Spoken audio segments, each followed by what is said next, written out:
South ఇండియాలోనే biggest sorry store మన Varahi silks మన విజయవాడ ఎంజీ రోడ్ లో డిసెంబర్ 4వ తారీఖున ఘన ప్రారంభం. ఏవీసీ హాస్పిటల్ సమర్పించు లీగల్ అడ్వైస్ కార్యక్రమానికి స్వాగతం. నాతో పాటు అడ్వకేట్ వెంకటేశ్వరి గారు, అలానే మోటివేషనల్ స్పీకర్, ఫ్యామిలీ కౌన్సిలర్ కల్పవల్లి గారు ఉన్నారు. నమస్తే అమ్మ ఇద్దరికి. అమ్మ, శ్రీలేఖ అనే ఒక అమ్మాయి మన స్టూడియో దాకా వచ్చారు. ఓకే, తనకు ఒక సలహా సూచన కావాలనేసి. ఏ విషయంలోనండి? అది తన మాటల్లోనే తెలుసుకుందామమ్మా, అందుకే నేను రివీల్ చేయట్లేదు. ఓకే, స్టూడియోలో కూర్చొని ఉన్నారు కాబట్టి ఒకసారి మాట్లాడదాం. తప్ప. రైట్. నమస్తే అమ్మ శ్రీలేఖ.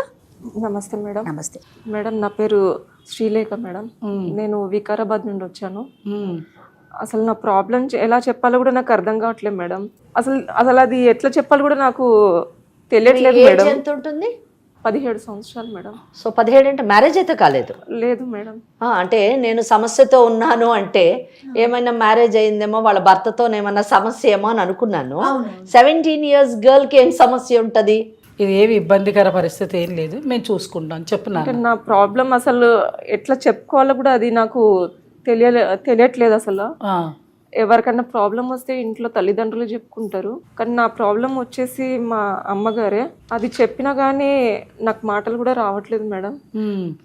యాక్చువల్లీ నేను స్కూల్కి వెళ్ళేటప్పుడు అంత బాగానే ఉంది మేడం. కొద్ది రోజులకి నన్ను అందరూ ఏడిపించారు మేడం. మీ అమ్మ అలాంటిది, మీ అమ్మ ఇలా చేస్తుంది అంట కదా అనేసి చాలా మంది ఏడిపించారు.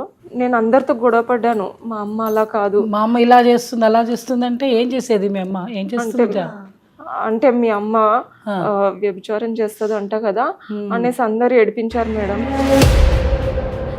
నేను అసలు అవన్నీ నేను పట్టించుకోలేదు మా అమ్మతో.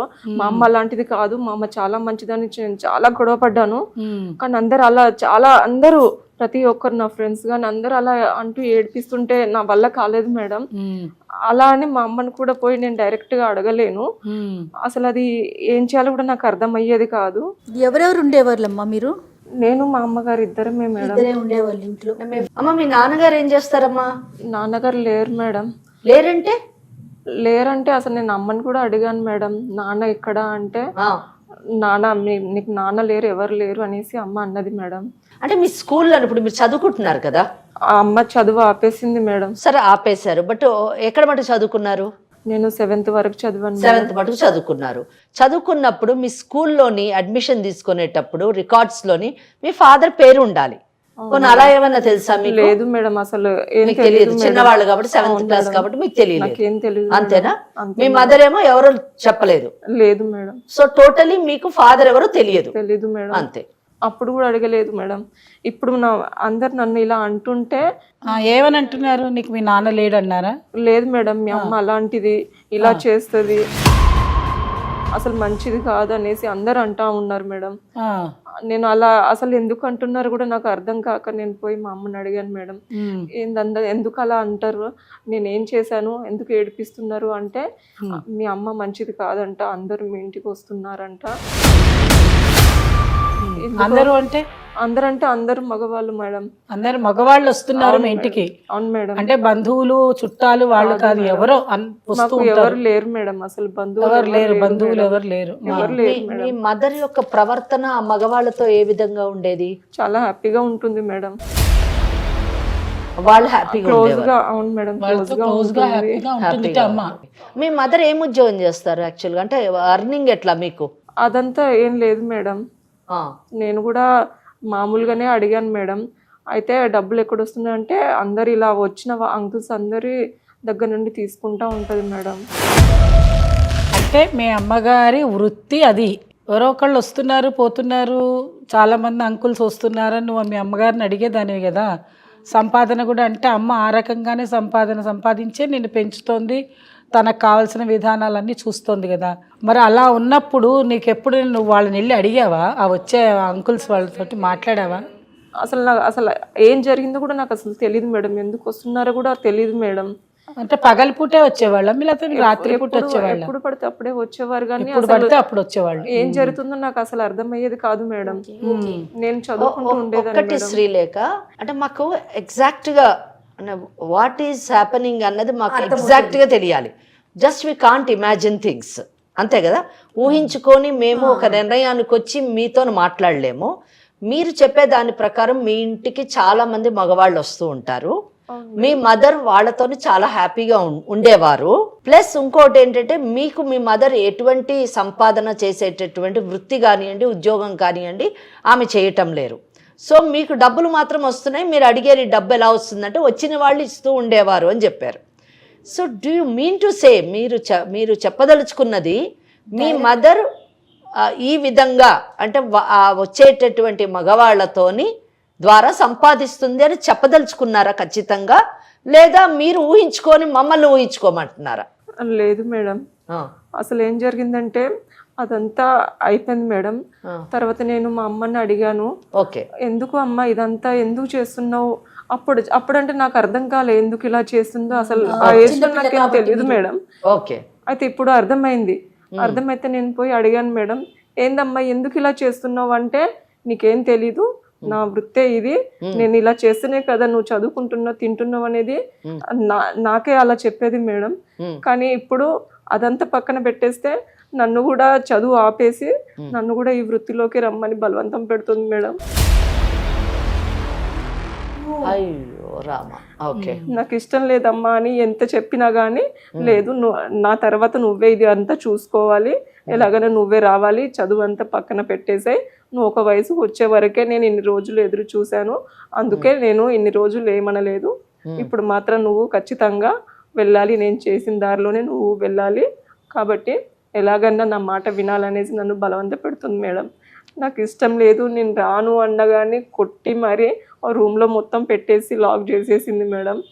నేను అస్సలు నేను చెయ్యనంటే చేయను, నేను చదువుకుంటా అమ్మా అంటే కూడా నా మాట వినట్లేదు మేడం. అంటే మీరు అటువంటి పనిలోకి వృత్తిలోకి దిగడం కానీ జరిగిందా? అవును మేడం. అంటే మీరు కూడా వెళ్ళాల్సి వచ్చిందా అని అడుగుతున్నారు. మీరు చేశారు అటువంటి పని? అవును మేడం. అది ఎట్లా జరిగిందమ్మా? అదే మేడం, నాకు ఇష్టం లేదన్నా కానీ మా అమ్మ బలవంతంతో తిండి పెట్టకుండా అలానే ఉంచేసి నేను వెళ్ళే వరకు పట్టుబట్టింది మేడం. ఇక నేను తప్పక పరిస్థితుల్లో వెళ్ళాల్సి వచ్చింది మేడం. కానీ నా వల్ల కాలేదు మేడం, నేను భరించలేకపోయాను మేడం. అసలు ఎవరు పడితే వాళ్ళు చిన్న పెద్ద ఏ ఏజ్తో సంబంధం లేకుండా వచ్చి నేను అసలు అవన్నీ చెప్పుకోలేకపోతున్నా మేడం. అసలు ఆ నరకం నేను అస్సలు భరించలేకపోతున్నా మేడం. మాకు అర్థమవుతుందమ్మా నీ బాధ. కొట్టేవాళ్ళు మేడం, చేతులు కట్ చేసేవాళ్ళు, సిగరెట్లతో కాల్చేవాళ్ళు, మందు తాగొచ్చి ఇష్టం వచ్చినట్టు మేము చేసేవాళ్ళు మేడం.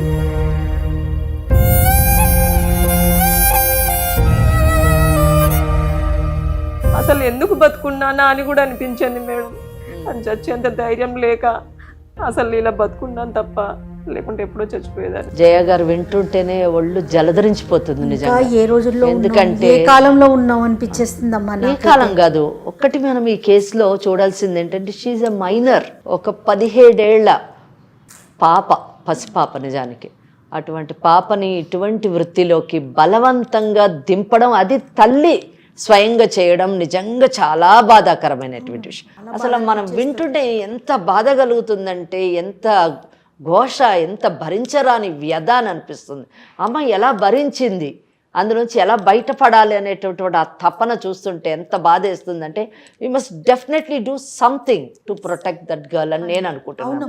మేడం మీరేమంటారు మేడం? అసలు నాకైతే ఏడుపు వచ్చేస్తుంది. ఒక చిన్న కూతురుది బుజ్జి అమ్మాయి, అసలు 16-17 ఏళ్ల పిల్లంటే 15 ఏళ్ళకో పెద్ద మనిషి అయ్యి ఉండొచ్చు. ఆ వయసులో పిల్లలకి ఆలోచన ఎట్లా ఉంటుంది, స్కూలింగ్ వెళ్ళాలని, బయట తిరగాలి, చేయాలని అందరి పిల్లలతో తన కనుక ఆలోచించుకొని ఉండుంటే తన ఆలోచన వేరేగా ఉంటుంది. కానీ తన బాధ వింటూ ఉంటే మాత్రం కాసేపటిదాకా అసలు ఏమీ అర్థం కాని పరిస్థితికి వచ్చేస్తుంది. కానీ ఇప్పుడు ఈ అమ్మాయికి ఏంటి అంటే ప్రొటెక్షన్ కావాలంటే ఇంట్లో నుంచి బయటికి రావాలమ్మా. ఆ అమ్మాయి వాళ్ళ అమ్మగారి దగ్గర ఉంటే మాత్రం ఎటువంటి ప్రొటెక్షన్ చట్ట ప్రకారంగా కానీ, ఓ మానవత్వంగా కానీ, ఓ సామాజికంగా కానీ మనం ఇవ్వలేము. కానీ ఫస్ట్ ఆ అమ్మాయి ఆ ఊబిలో నుంచి బయటికి వస్తుందా లేదా? మా దాకా రావటానికి గల కారణం ఏంటమ్మా? నువ్వు ఏమి ఎక్స్పెక్ట్ చేసి ఇక్కడ దాకా వచ్చావు? నాకు అసలు మెయిన్గా నేను కూడా అందరిలాగే బతకాలి మేడం. సమాజంలో నాకంటే ఒక గుర్తింపు కాకపోయినా కానీ ఒక మనిషిలాగా ఉండాలని, బయటికి వెళ్తా అంటే అందరూ ఎట్లా చూస్తున్నారంటే అసలు ఆ చూపులతో నేను తట్టుకోలేకపోతున్నా మేడం. అమ్మాయి చెప్పింది ఏమీ అబద్ధం కాదు, లేకపోతే ఇది కాదు. సమాజం ఏంటంటే మామూలు వాళ్ళని అంతలా వెళ్తూ ఉంటే బురదేస్తారు, తప్పని పరిస్థితి అది. చట్టం దగ్గరికి వచ్చాను, అమ్మ దగ్గరికి వచ్చాను అన్నా కూడా ఆ చట్టం దగ్గర నుంచి వస్తే దానిలో నుంచి బయటికి రావడానికి ఆ అమ్మాయికి ఇప్పుడు చూడండి, ఆర్థికంగా ఇబ్బంది, అమ్మాయికి ఆర్థికంగా ఇబ్బంది, సామాజికంగా ఇబ్బంది, మానవతా దృక్పథం కూడా ఇబ్బంది ఆవిడకి. ఎవరిని హెల్ప్ అడిగినా కానీ వాళ్ళు వేరే ఉద్దేశంతోనే చూస్తున్నారు తప్ప ఏ ఒక్కరు హెల్ప్ చేయడానికి రావట్లేదు మేడం. అదే సామాజిక ఇబ్బంది అంటే. నా స్కూల్లో టీచర్ని కూడా హెల్ప్ అడిగాను మేడం. హెల్ప్ అడిగితే ఆ టీచర్ ఒక ఉపాధ్యాయుడే ఉండి కూడా అలాంటి చనువు తీసుకొని ఏమైనా హెల్ప్ చేస్తాడని అనుకుంటే అతను కూడా ఆ ఉద్దేశంతో వచ్చి అసలు ఎవరిని అడగాలో కూడా అర్థం కాని దుర్మార్గత్వం కదమ్మా. అందుకే మేడం అసలు ఏం చేయాలో కూడా అర్థం కాని పరిస్థితి, ఎవరిని అడగలేకపోతున్నా మేడం, ఏం చేయాలో కూడా తెలియలేని పరిస్థితి మేడం. అందుకే నేను అసలు ఈ సమాజంలో మంచిగా బతకాలి, అలానే మా అమ్మని వదిలేస్తాను కాదు మేడం, ఈ వృత్తి వదిలేసి నేనంటూ ఒక చిన్న జాబ్ చూసుకొని గౌరవంగా బతకాలి. అవును మేడం, ఆ చిన్న వచ్చిన కొద్దిపాటి జీతంతో అయినా గౌరవంగా బతకాలని నా ఆశ మేడం.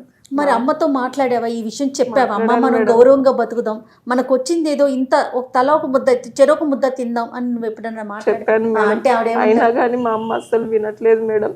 మన వృత్తే ఇది, మా అమ్మ వాళ్ళు ఇదే చేశారు, నేను ఇదే చేస్తున్నాను, నువ్వు కూడా ఇదే చెయ్యాలనేసి వాళ్ళు డబ్బులు అమ్మ వాళ్ళ దగ్గర తీసుకుంటుంది మేడం. తీసుకోవడం వల్ల నేను వెళ్ళాల్సి వస్తుంది మేడం. వద్దని చెప్పినా కానీ అమ్మ అస్సలు వినట్లేదు. నేను డబ్బులు తీసుకున్నా, నువ్వు ఎలాగైనా వెళ్ళాల్సిందే, లేకుంటే ఎవరు వదలరేసని నన్ను బెదిరిస్తోంది మేడం. అమ్మ అర్థమైందా మీకు? ఈ పాపను చూపించి ఆవిడ డబ్బులు తీసుకున్నారు ఆల్రెడీ, అందుకని నిన్ను బెదిరిస్తున్నారు, అంతేనమ్మా? అవును మేడం, ఎలాగైనా రావాలి, రాకపోతే మాత్రం అస్సలు బాగుండదని బెదిరిస్తున్నారు కూడా మేడం. నువ్వు ఇంట్లో నుంచి బయటకు వచ్చేస్తే ఎక్కడ ఉండాలనుకుంటున్నావు మరి? ఆ కూపంలో నుంచి బయటికి రావాలనుకుంటున్నావు. ఇప్పుడు నీకు కూడా 17 ఏళ్ళు వచ్చాయి కదా. వేరే ఎవరు తెలియదు మేడం, అసలు ఎక్కడ ఉండాలి కూడా తెలియదు మేడం. నాకు ఒక మరి ఇక్కడ సుమన్ టీవీ కాదు నాన్న, Suman TV legal advice programme దాకా ఎలా వచ్చావు నువ్వు? మీ ఫ్రెండ్స్ ఎవరైనా చెప్పారా? నువ్వు ఎప్పుడైనా చూసావా? ఎట్లా వచ్చావు? నేను యూట్యూబ్లో ఇలాంటి ప్రోగ్రామ్స్ చూశాను మేడం. సో ఇక్కడికి వస్తే ఏమన్నా నాకు నా సమస్యకి ఏమన్నా సాల్వ్ చేస్తారేమో అనేసి ఇక్కడ దాకా వచ్చాను మేడం. కాదు, మీ అమ్మ నిన్ను చక్కగా పెంచి పెద్ద చేసింది కదా, ఆ పెంచి పెద్ద చేసేటప్పుడు నీకు అన్ని సమకూర్చేదా? అవును మేడం, అందరిలాగానే మా అమ్మ కూడా చాలా బాగా చూసేది. టైంకి చాలా అన్ని వెరైటీస్ ఫుడ్ కానీ బట్టలు కానీ అన్ని మంచి చేసేది మేడం. అన్ని చేసిన అమ్మ ఇప్పుడు ఎందుకు ఇలా సడన్ గా మారిపోయింది అనేది మేడం ఎలాగా అన్ని చేసింది ఎందుకు? నువ్వు చక్కగా శృంగారంగా తయారవ్వాలని ఇప్పుడు చూస్తారు, ఇంకా నిన్ను ఇంకా పెంచి పెద్ద చేస్తుంది. కానీ నువ్వు దానిలో నుంచి బయటికి రావాలంటే చాలా విషయాలు ఉన్నాయి. ఇక్కడ ఒక కూతురుగా మీ బాధ్యతని మీరు నిర్వర్తించాలనుకోవడం నిజంగా చాలా హర్షణీయం. తల్లిని వదలను అని చెప్తున్నారు, చాలా గొప్ప విషయం. తల్లిని వదలొద్దు, ఎలాంటి పరిస్థితుల్లో ఉన్నా ఎక్కడ ఉన్నా ఏం చేసినా తల్లే. అదే కదా మనకి అమ్మాయి చెప్తుంది. సో అది నిజంగా గొప్ప విషయం. నిజానికి మేమందరం కూడా అప్రిషియేట్ చేస్తున్నాం. తప్పకుండా మీరు మీ తల్లిని తీసుకొనే తల్లితోని బయటకు రావాలి. లీగల్ అడ్వైజ్ అనేటటువంటి ఈ కార్యక్రమాన్ని సుమన్ టీవీ వారు ఏర్పాటు చేయడము, మీరు రావడం, ఈ కార్యక్రమం చూసి రావడం నిజంగా మీరు చేసుకున్నటువంటి ఒక అదృష్టమో ఒక సదవకాశం అని చెప్పాలి. సో నేనేమనుకుంటున్నానంటే జయ గారు, ఈ అమ్మాయి వచ్చింది మన దగ్గరికి ఒక 17 సంవత్సరాల అమ్మాయి. ఈ అమ్మాయి చెప్పిన ప్రతి మాట మనం నమ్మాలని లేదు. ఈ మధ్యన ఏంటంటే యువత కొద్దిమంది తల్లిదండ్రులు వాళ్ళ యొక్క కోరికల్ని ఆశల్ని కాదన్నప్పుడు వాళ్ళు వ్యతిరేకంగా తల్లిదండ్రుల పట్ల మాట్లాడుతున్నటువంటి కేసులు కూడా మనం చాలా చూస్తూ ఉన్నాం. ఇక్కడ ఈ అమ్మాయి చెప్పినటువంటి విషయం చాలా భయంకరమైనటువంటి విషయం. ఎందుకంటే ఎవరో సెక్షువల్లీ ఎక్స్ప్లాయిట్ చేశారు అంటే పెద్ద మనం ఆశ్చర్యపోకలేదు. కానీ తల్లి తానే స్వయంగా నువ్వు ఈ వృత్తిని మాత్రమే చేపట్టాలి అని చెప్పి నిర్బంధించడం అన్నది చాలా దురదృష్టకరమైనటువంటి విషయం, చట్ట విరుద్ధమైనటువంటి విషయం. కనుక తల్లితో మాట్లాడి ఎంత మటుకు అది నిజము, ఆమె ఏమనుకుంటుంది, ఈ అమ్మాయి భవిష్యత్తుని ఏ విధంగా తీర్చిదిద్దాలని అనుకుంటుంది, దానివల్ల అసలు అమ్మాయికి ఏ విధంగా ఉపయోగపడుతుంది, just we want to hear from that lady. ఏమ్మా మరి మాట్లాడదామా మీ అమ్మతో? మాట్లాడదాం. కాల్ చేయమంటారా? వాళ్ళమ్మ మాట్లాడుతుందా? మాట్లాడతారంటావా ఫోన్ చేస్తే? ఏమో తెలీదు మేడం. నువ్వు ఎక్కడి నుంచి వచ్చావమ్మా? ఇంట్లో నుంచే ఇక్కడికి దాకా వచ్చావా? ఎందుకోసం వచ్చావు? అదే మేడం మా అమ్మ పంపించిందని వచ్చిన మేడం. అక్కడికి వెళ్ళకుండా నేను ఇక్కడికి వచ్చాను మేడం. మా అమ్మకి అంటే అమ్మ తెలియకుండా. ఎందుకు పంపించిందా అన్న? ఇక్కడ ఎవరన్నా కలవమని పంపించిందా? అదే లేదా మేడం, ఎవరన్నా నీ అమ్మ- ఫ్రెండ్స్ కోసం వచ్చావా? లేదు మేడం, మా అమ్మ డబ్బులు తీసుకొని పంపించింది మేడం. అందుకే నేను అక్కడికి వెళ్ళకుండా ఇక్కడికి వచ్చాను అంటే మేడం. అవుట్ స్టేషన్లో, అదే. ఇంటి దగ్గర కాకుండా అవుట్ స్టేషన్లో కూడా బిజినెస్ని వ్యాప్తి చేసుకోవడం కోసం పంపించింది పాపం. కర్మ అమ్మా కర్మ. మరి మాట్లాడదామంటావా అమ్మతో? ఏనన్నా మాట్లాడదాం మేడం. ఏమ్మా కాల్ చేద్దాం? మాట్లాడదాం, మాట్లాడు సరే. మాట్లాడు, నీ నువ్వే దగ్గర మాట్లాడు. ఫోన్ ఉందా? ఉంది మేడం. ఒకసారి మరి ఫోన్ చేస్తావా? Okay madam. చెయ్యమ్మా.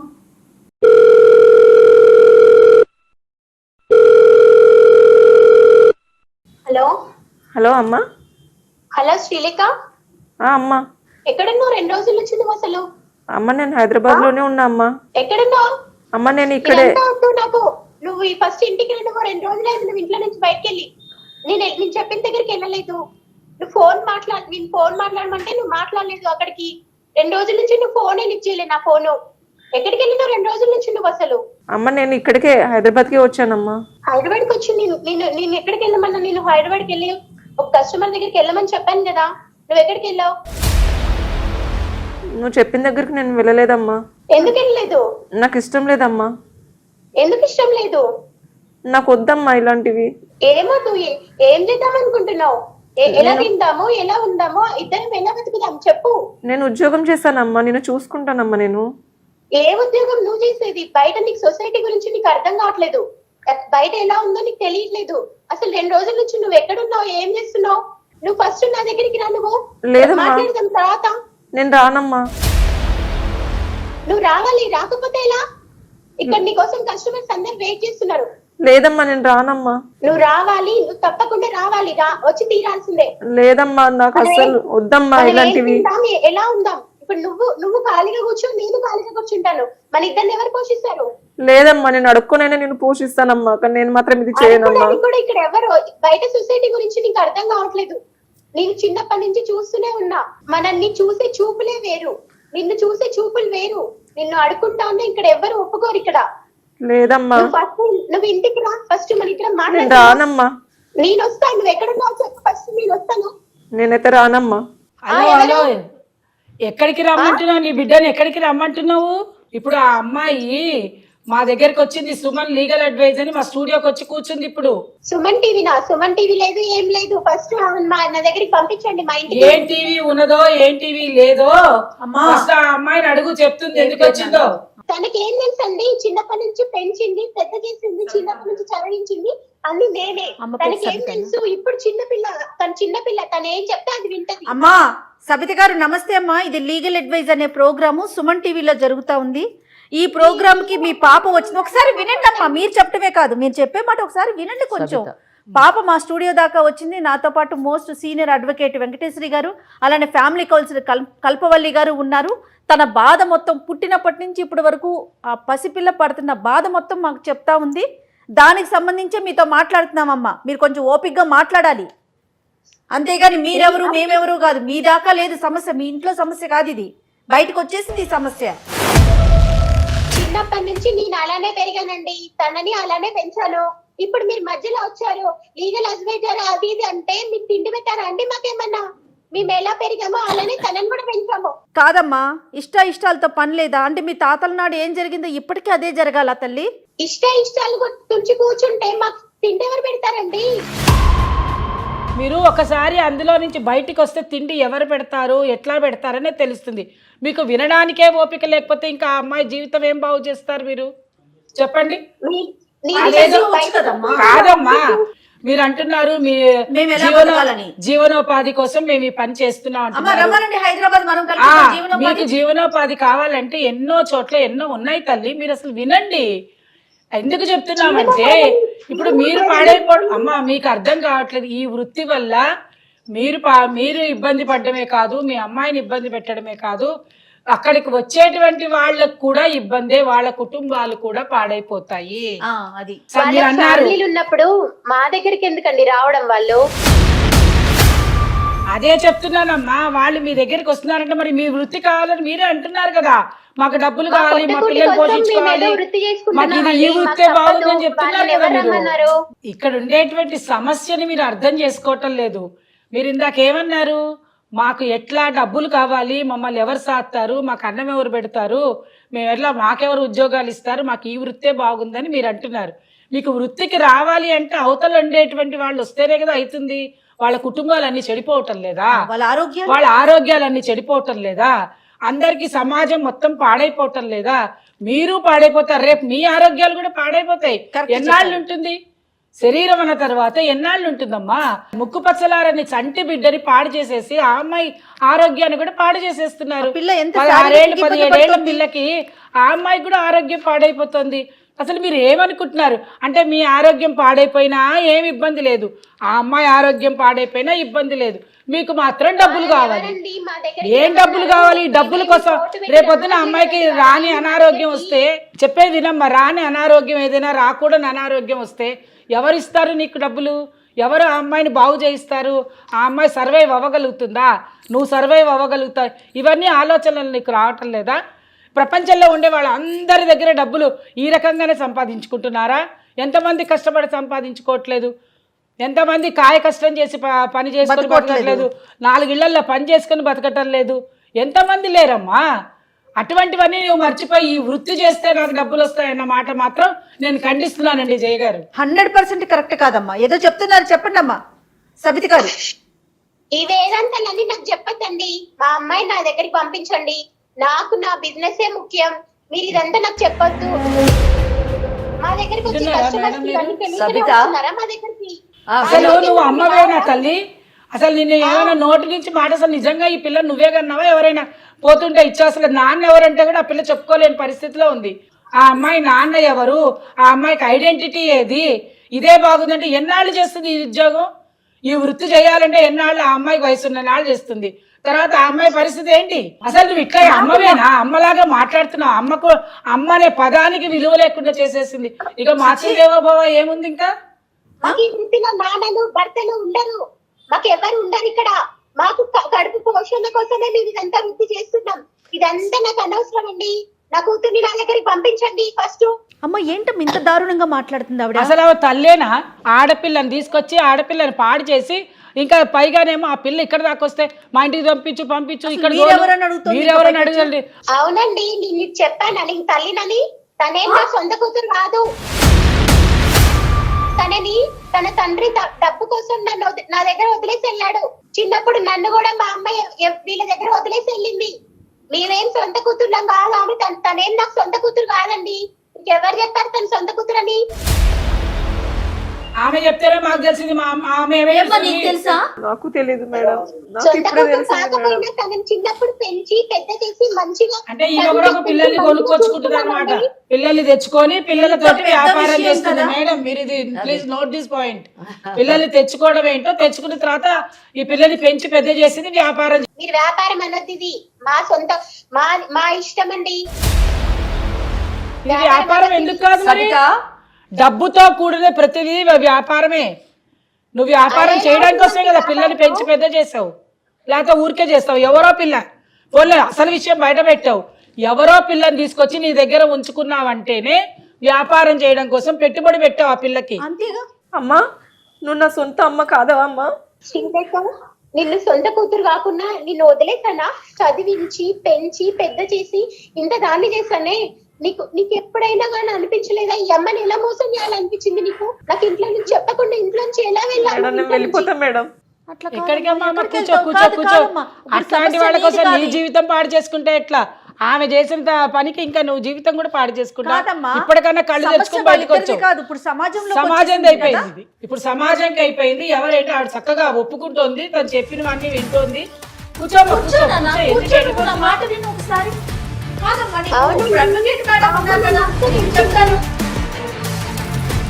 మధ్యలో మీరు ఇప్పుడు వచ్చారండి.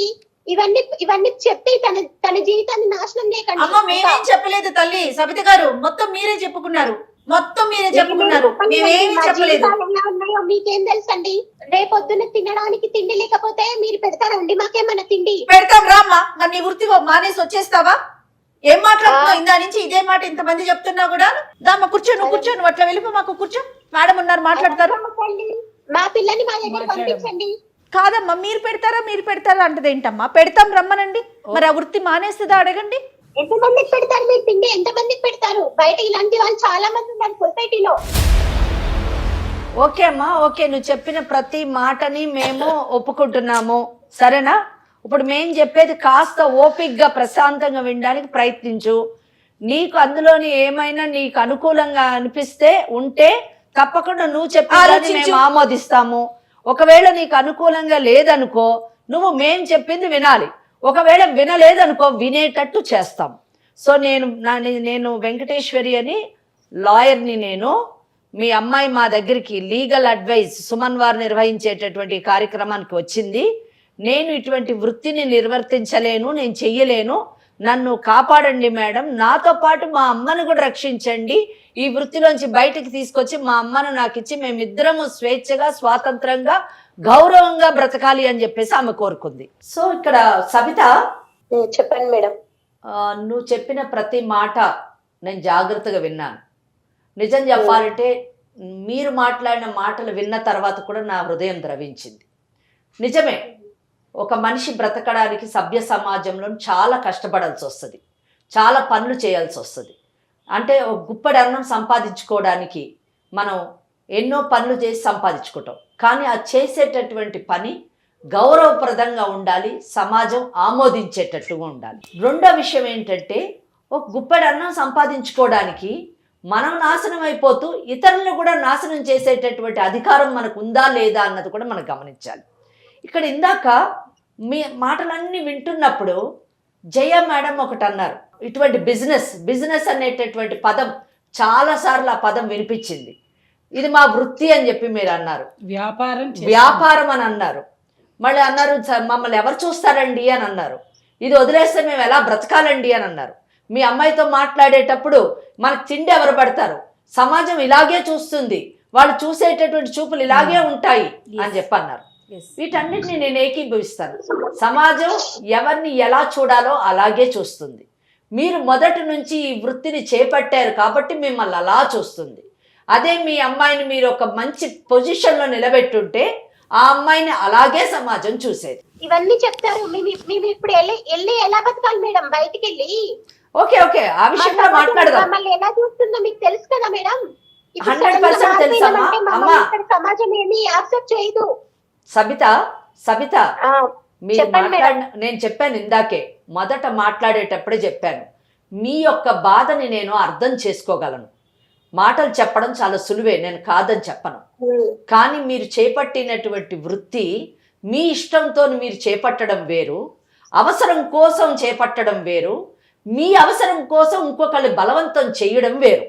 ఈ థర్డ్ కేటగిరీలోని మీరున్నారు. ఇప్పుడు మీ అమ్మాయిని బలవంతంగా ఈ వృత్తిలోకి దింపాలి అనుకుంటే అది దింపేటటువంటి అధికారం కానివ్వండి, హక్కు కానివ్వండి మీకు ఉందా లేదా?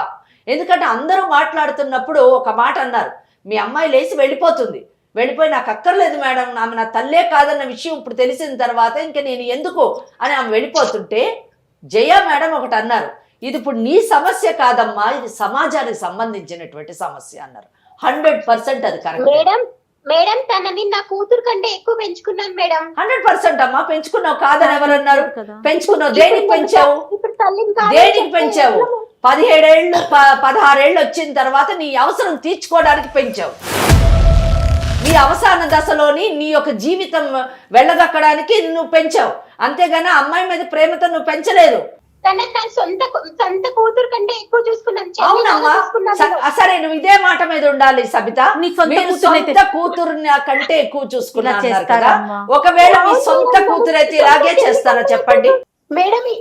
మీ వల్ల నాకు తన కూతురు కాదని తెలుసండి. ఇప్పుడు ఏంటి మేడం? ఇప్పుడు ఇదంతా తను ఉంటేగా వస్తుందో వెళ్ళిపోతుందో, ఇంటికి వస్తుందో రాదో, ఇప్పుడు తను ఎక్కడికి వెళ్ళిపోతుందో, ఇప్పుడు మా జీవన ఆధారం ఎలా మేడం? చిన్నప్పటి నుంచి మా అమ్మ ఇలానే పెంచింది, తనని నేను అలానే పెంచాను. అది నీ బ్రతుకు తెరువు గురించి ఒక అమ్మాయి జీవితాన్ని పాడు చేస్తావా? ఏం సబిత, నేను ఇంతసేపు ప్రశాంతంగా మాట్లాడాను, నీ వ్యధను అర్థం చేసుకున్నాను, నీ ఆకలి బాధను అర్థం చేసుకున్నాను. సరే, నీ జీవితం ఎలాగో పాడైపోయింది, మాట్లాడుతున్నావు. ఏం మాట్లాడుతున్నావు? నేను ఇంతసేపటి నుంచి గమనిస్తున్నాను, నువ్వు మాట్లాడేదంతా ఒకటే మాట, ఎలా బ్రతకాలి ఎలా బ్రతకాలి ఎలా బ్రతకాలి. ఇందాక మేడం చెప్పారు, ప్రపంచంలో అందరు బతకట్లేరా, కూలో నాలో చేసుకొని బతుకుతున్నారు గౌరవంగా. ఏమి శరీరాన్ని అమ్ముకొనే బ్రతుకుతున్నారా ప్రతి ఒక్కళ్ళు? కన్న కూతురులా పెంచారంటావు. ఏ కన్న తల్లి అయినా ఏ కసాయి తల్లి అయినా ఇటువంటి పని చేపిస్తుందా కూతురుతోని? ఏం మాట్లాడుతున్నావు? మా వృత్తి మేము చేసుకుంటానని అంటున్నావు. ఏంటి వృత్తి? ఇది వృత్తా? దీనికి చట్టబద్ధత ఉందా? ఏం మాట్లాడుతున్నావు? చెప్పింది వినవు. పంపించండి, నేను అదే వృత్తి చేయిస్తానంటే చేయడానికి వీల్లేదు. పంపించాం మేము. మేడం జయ గారు, మీరు ఒక్కటి వినండి. ఫస్ట్ ఆఫ్ ఆల్ అంటే మనము వాళ్ళని బ్రతిమాలాల్సిన అవసరం లేదండి.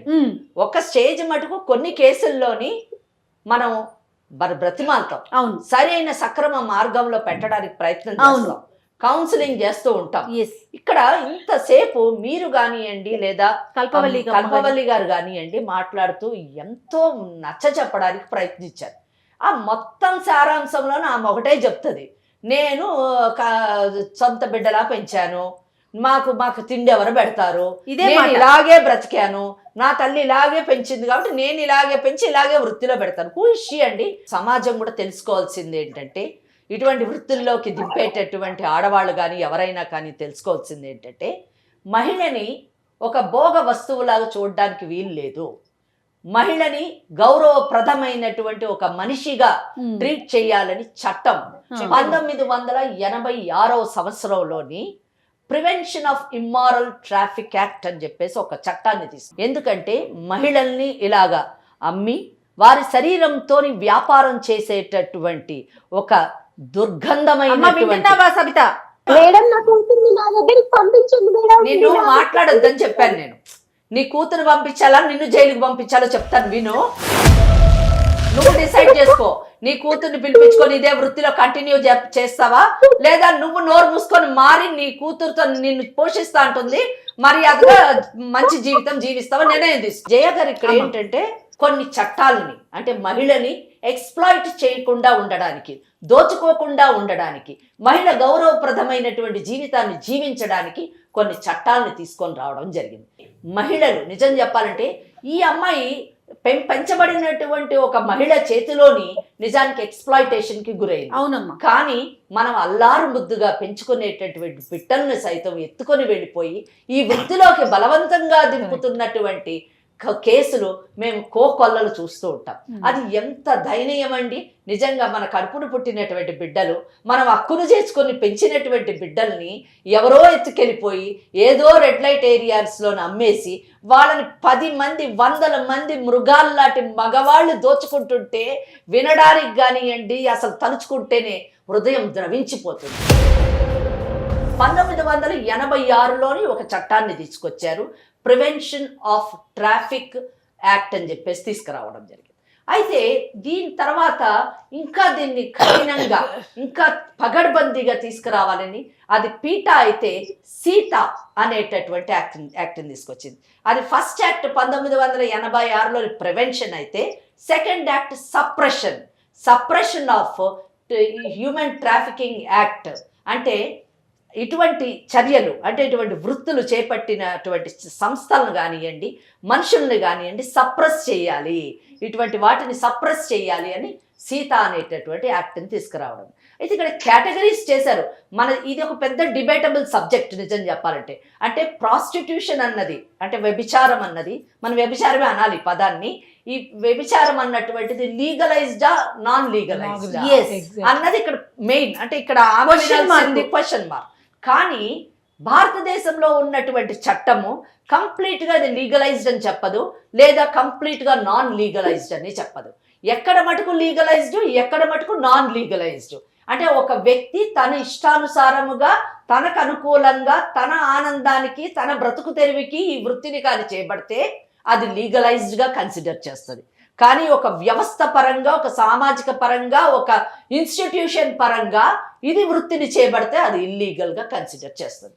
అందుకే దానికి ఏం చేశారంటే కేటగిరీస్ చేశారు. క్లయింట్స్ అనేటటువంటి వాళ్ళు అంటే ఈ వృత్తిలోని మహిళని దోచుకోవడానికి, మహిళ ద్వారా ఆనందాన్ని పొందాలి అనుకునేటటువంటి వారిని క్లయింట్స్ అని సెకండ్ కేటగిరీ చేసి, ఈ క్లయింట్స్ కానీ మైనర్స్ని కానీ ఒకవేళ దోచుకోవడానికి ప్రయత్నిస్తే, సెక్షువల్ అబ్యూస్ చేస్తే వాళ్ళకి సుమారు 3 సంవత్సరాల పైన పైపడిన శిక్ష విధించాలి అనేటటువంటి ఒక నియమాన్ని నియమించారు. అంటే ఇక్కడ ఈ కేసులోని ఈ అమ్మాయి మైనర్, ఆ విషయాన్ని మనం గుర్తుంచుకోవాలి.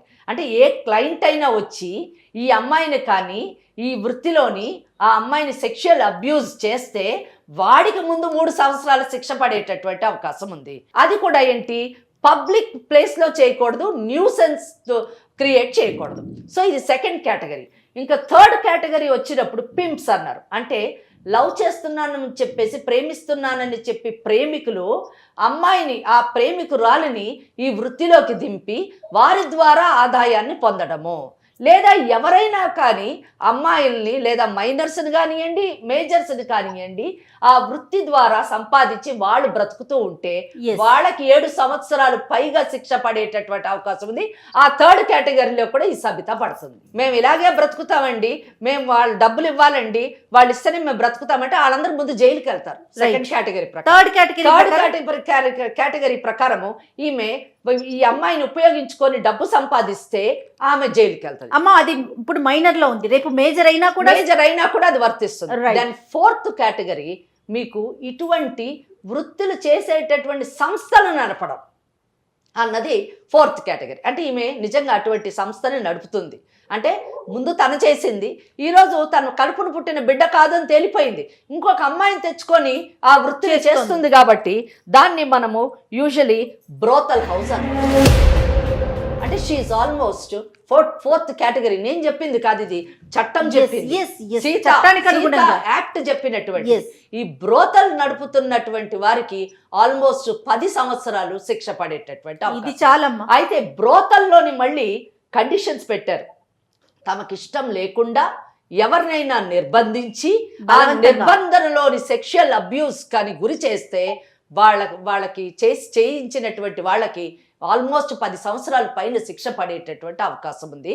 ఎవరైతే ఆ సంస్థను నడపడానికి ప్లేస్ని ఇస్తారో ఆ ఓనర్స్కి కూడా శిక్ష పడేటటువంటి అవకాశం. ఇక్కడ ఆల్మోస్ట్ ఈమె సెకండ్ కేటగిరీలో వస్తుంది, థర్డ్ కేటగిరీలో వస్తుంది, ఫోర్త్ కేటగిరీలో కూడా వస్తుంది. సుమారుగా 10 సంవత్సరాల పైన శిక్ష పడే అవకాశం పైన పడే. ఇంకొక మైనర్ కాబట్టి ఒకవేళ ఈ అమ్మాయి నన్ను సెక్షువల్ అబ్యూస్ కి గురి చేసినటువంటి వాళ్ళు వీళ్ళు అని ఒక లిస్ట్ ఇచ్చి పోక్సో యాక్ట్ ని కానీ ఇన్వోక్ చేస్తే పోక్సో యాక్ట్ ప్రకారం కూడా వీళ్ళు లోపలికి వెళ్ళేటటువంటి అవకాశం ఉంది. అయితే పదే పదే ఆమె మాట్లాడినప్పుడంతా మమ్మల్ని ఎవరు చూస్తారు, మాకెవరు తిండి పెడతారు, నువ్వు ఇంటికి రా, మనకు అన్నం ఎవరు పెడతారు, మన కడుపు నింపేవాళ్ళు ఎవరు, అందరూ మాట్లాడతారా అని అన్నది. ఫిఫ్త్ కేటగిరీ గవర్నమెంట్కి డైరెక్షన్ ఇచ్చింది యాక్ట్. ఏమైనా ఎవరైనా కానీ ఇటువంటి వాటిలో పడి ఒకవేళ బయటికి రాలేకపోతే, బయటికి రావాలని అనుకుంటే వాళ్ళని రెస్క్యూ చేయాల్సినటువంటి బాధ్యత ప్రభుత్వం పైన ఉంది. First point is rescue, second rehabilitation. అంటే వాళ్ళలోని మార్పును తీసుకొచ్చి వాళ్ళ జనజీవనంలోని వాళ్ళు ప్రవేశపెట్టి వాళ్ళ జీవితాన్ని వాళ్ళు నిర్భయంగా, గౌరవంగా, ఆర్థిక పరంగా, సామాజిక పరంగా అన్ని విధాలా ఎదిగేటట్టుగా తయారు చేసేటటువంటి రిహాబిలిటేషన్ సెంటర్స్లోని ఫస్ట్ రెస్క్యూ, ఫస్ట్ కాపాడుతుంది, సెకండ్ రీహాబిలిటేట్ చేసి వాళ్ళకు ఒక మంచి జీవితాన్ని ప్రొవైడ్ చేయడానికి చెయ్యాలి అని సీతా యాక్ట్ 5th కేటగిరీలోని మెన్షన్ చేసింది. మనలాంటి సంస్థలు, మనలాంటి ఛానల్స్ ఇటువంటి కేసులు మీడియా ద్వారా ఇటువంటి అమ్మాయిల్ని కాపాడి వీళ్ళని మనం ట్రైన్ చేసి, అంటే ఏదో ఒక వృత్తిలోని ఈరోజు ఎన్ని ఉన్నాయి, బ్యూటీ పార్లర్స్ ఉన్నాయి, ఫ్యాషన్ డిజైనింగ్స్ ఉన్నాయి, అమ్మాయిలు తలుచుకోవాలంటే ఎన్నైనా చేయొచ్చు. మనసుంటే చాలా మార్గాలు ఉన్నాయి. ఎందులోనూ తర్ఫీదు ఇచ్చి ఆ అమ్మాయికి ఒక మంచి జీవితాన్ని ఇచ్చి తన కాళ్ళ మీద తను ఆర్థికంగా నిలబడేటటువంటి స్థాయికి మనం తీసుకెళ్ళి తప్పకుండా ఇటువంటి అమ్మాయిల్ని మనం కాపాడాలి. ఈ యొక్క ప్రోగ్రామ్ యొక్క ఉద్దేశము అవేర్నెస్ ఇవ్వడమే కాదు, దీనులు ఆప్తులు అయినటువంటి అమ్మాయిల్ని, గౌరవంగా బ్రతకాలి అనుకునేటటువంటి అమ్మాయిల్ని బ్రతికేటట్టుగా చేసేటటువంటి కార్యక్రమం కూడా చేపట్టాలని నేను కోరుకుంటున్నాను. తప్పకుండా అటువంటి అవకాశం ఉంది. ఒకవేళ సబిత విన్నావు కదా, నువ్వు కానీ మర్యాదగా నువ్వు కూడా బయటికి రా, నువ్వు కూడా మంచి జీవితాన్ని కల్పించడానికి ప్రయత్నిస్తాం. లేని పక్షంలో నేను చెప్పినటువంటి ఈ కేటగిరీస్ ఉన్నాయి కదా, 2nd, 3rd, 4th, ఇంకోటి పోక్సా యాక్ట్, ఇవన్నీ ఇన్వోక్ చేసి నీకు జైలు జీవితమే సరైన జీవితమని, అక్కడ హ్యాపీగా ఉండొచ్చు, అక్కడ అన్నం కూడా పెడతారు, నీ చేత పని కూడా చేయిస్తారు. ఈ పని కాదు, అక్కడ వేరే పనులు ఉంటాయి, బుట్టలు అల్లడాలు, కూరగాయలు కోయడాలు, ఈ పనులన్నీ పెట్టించి నేను బతికేటట్టు చేస్తాం. ఈ రెండిట్లో ఏది కావాలో చెప్పు. జైలు బయట ఉండి బ్రతుకుతావా, జైలు లోపలుండి బ్రతుకుతావా డిసైడ్ చేస్తా. లాయర్ మేడం చెప్పారు కదా చాలా సబిత, నువ్వేం భయపడొద్దమ్మా, భయం అసలు నీకు భయం అనే మాట లేకుండా నీవు చక్కగా మా దగ్గరికి వచ్చావంటే నువ్వు ఎలాగా నీ బ్రతుకు జీవనం ఎలా ఉంటుంది అనే విషయం తెలుస్తుంది నీకు. చక్కగా ఇప్పుడు సుమన్ టీవీ వాళ్ళు ఇంకా ఆ పని కూడా చేస్తున్నారు. ఏంటి, వాళ్ళందరికీ ప్లేస్మెంట్స్ ఇప్పిస్తున్నారు, అందరికీ చెప్తున్నారు, ట్రైనింగ్ కూడా ఇస్తున్నారు. ఏం చదువుకున్న వాళ్ళకే కాదు, చదువు రాని వాళ్ళకు కూడా చేస్తున్నారు. కాబట్టి ఇలాంటి మంచి వ్యక్తుల మధ్యలో మనం రావాలి, కానీ భయపడుతూ మాకు అన్నం ఎవరు పెడతారు, మాకు ఈ వృత్తే బాగుంది, కాబట్టి ఇది వృత్తి కాదు నాన్న. నీ ఆరోగ్యం పాడైపోవడమే కాదు, నీ బిడ్డ ఆరోగ్యం పాడైపోతుంది, సమాజ ఆరోగ్యం పాడైపోతుంది. నా కూతురికి నాకు బతుకు తెరువు చూపించండి మేడం, ఖచ్చితంగా అమ్మా. దగ్గరికి వచ్చి కలుస్తాను మేడం. తప్పకుండా కలుద్దుగానమ్మా. ఒకసారి మేడములతో నేను మాట్లాడిస్తాను, తర్వాత ఏం చేయాలనేది ఆలోచిద్దాం. బంగారం లాంటి పిల్లమ్మ, ముత్యంలాగా ఉంది. ఓకే, పాపని అమ్మ ఇప్పుడు మరి పాపని ఏం చేద్దాం, ఆవిడని ఇక్కడికి రమ్మందామా, ఈ పాపని ఆవిడని రమ్మనండి ఇక్కడికి, ఈ అమ్మాయిని పంపించక్కర్లేదు. ఓకే, ఆవిడని రమ్మనండి, కౌన్సిలింగ్ చెయ్యండి, వాళ్ళకి బ్రతుకు తెరువు ఏ విధంగా మనం ఏర్పాటు చేస్తామో అది చూసి ఏర్పాటు చేసి, వాళ్ళు ఆ ప్లేస్ కి వెళ్ళకూడదు, వేరే దూరంగా వెళ్ళి చాలా హ్యాపీగా పీస్ఫుల్ గా బ్రతికేటటువంటి అవకాశాన్ని మనము కల్పిద్దాం. అంతేనమ్మా? అంతే. ఏమ్మా సబిత, ఓకేనా? సరే మేడం. ఒకసారి పాపతో మాట్లాడము. సరే మేడం. హలో అమ్మా. నువ్వు జాగ్రత్తగా ఉండమ్మా మేడం వాళ్ళ దగ్గర, నేను వస్తాను. సరే అమ్మా, నువ్వు రా అమ్మా. సబిత, నీకు శ్రీలేఖ కన్న కూతురు కాకపోవచ్చు, నువ్వు ఈ వృత్తిలో దింపినా కానీ నువ్వు పెంచినటువంటి పాత జ్ఞాపకాలనే గుర్తుపెట్టుకొని, మా అమ్మని నేను చూసుకుంటాను మేడం, నేను ఉద్యోగం చేసి మా అమ్మని చూసుకుంటాను అని చెప్పింది ఆ చిన్నపిల్ల. ఆ విషయం నువ్వు వినలేదు, కానీ ఆ మాటలు విని మేము ఎంతో సంతోషపడ్డాము. నీకు కడుపు పుట్టిన బిడ్డ కాకపోయినా కానీ నిన్ను చక్కగా పువ్వుల్లో పెట్టి చూసుకుంటుంది. ఇద్దరు కష్టపడి పని చేసి చక్కగా బ్రతకండి అమ్మా. సరేనా కోరిక. Right right. నువ్వు కూడా ఇంకా మనసులో పెట్టుకోమాకమ్మా. ఆవిడ వృత్తి అది, అలా జరిగిపోయింది ఆ జీవితం, కానీ నిన్ను అంతకన్నా ప్రేమగా చూసుకుంది నీ తల్లే ఆవిడ. అట్లానే ఉండు, అంతే కదమ్మా? అంతేనంటే అంతే. తను వచ్చాక ఒకసారి కూర్చొని మాట్లాడదాం, ఏనా? ధైర్యంగా ఉండు, ఓకేనమ్మా? అమ్మ నమస్తే. నమస్తే.